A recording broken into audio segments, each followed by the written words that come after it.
Well, basically, it's actually funny that we have the turntable set up, because if I want to talk about hip hop, it's kind of what got me into it. I always listened to a lot of music as a kid, but it started from Britney Spears, Mariah Carey when I was 4, to stuff like, with the advent of LimeWire, I was listening to a lot of like Nirvana and just downloading all this bootleg stuff, carving Nirvana lyrics into my table. And then my brother got these turntables when I was about 12, 13, and he started getting a growing hip-hop collection. So that's when I really started listening to hip-hop, which I'd never really been exposed to before, like except for like Eminem, 50 Cent, just fine. So he would go off to university and I would raid his record collection and just listen to all these different sounds. And it was very atypical because you had that divide back then between the skaters and the sort of the racaille, the chavs who listened to like either rock or hip hop. And it was kind of weird to like not fit in that respect, and not be able to like share this music with anyone.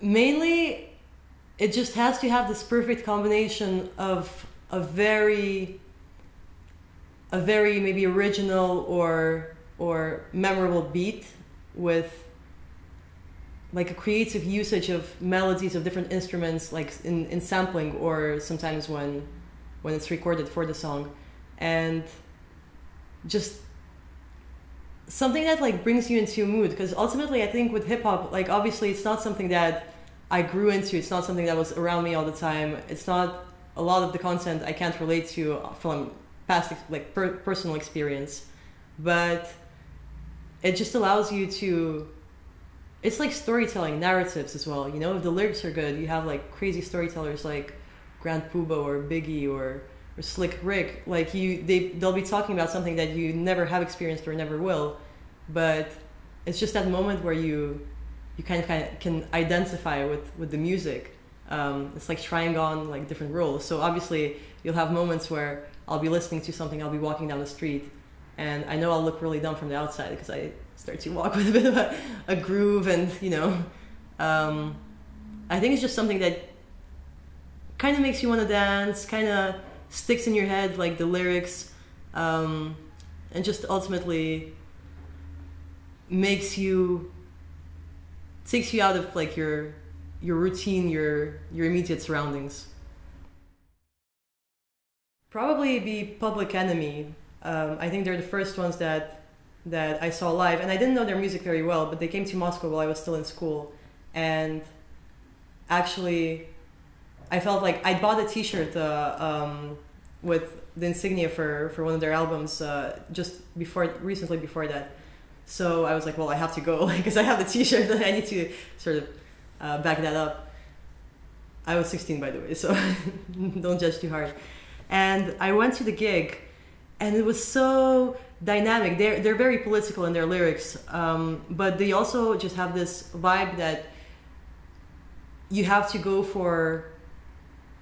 Basically, you have to push through any adversities. You can't be trampled upon. There's actually a story from that gig that I'm not sure it's acceptable for camera. But basically, so I had the t-shirt, right? And at the end of the gig, Flavor Flav and Chuck D were signing like not t-shirts, but like stuff for people. And I came up, and Flavor Flav was like right in front of me on stage, signing people's CDs and stuff. And I was like, well, what can he sign? I mean, I have the ticket stub. That's kind of. I was like, oh, well, I have the t-shirt.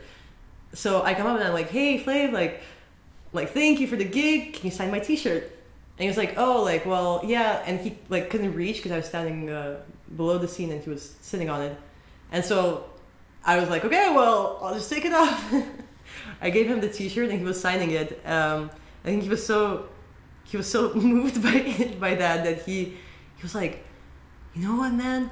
I love you. Like, don't tell anyone that you can't do like something. Don't let them put you down. And like I had no idea who he was talking about, like them, like who's gonna put me down. I was like, yeah, I won't let them tell me that I can't do anything. So for the next few weeks, I was just like walking around and like listening to songs by Public Enemy and thinking, yeah, I can do whatever I want. So whenever I wear that T-shirt, it kind of reminds me of that, which is nice and motivating.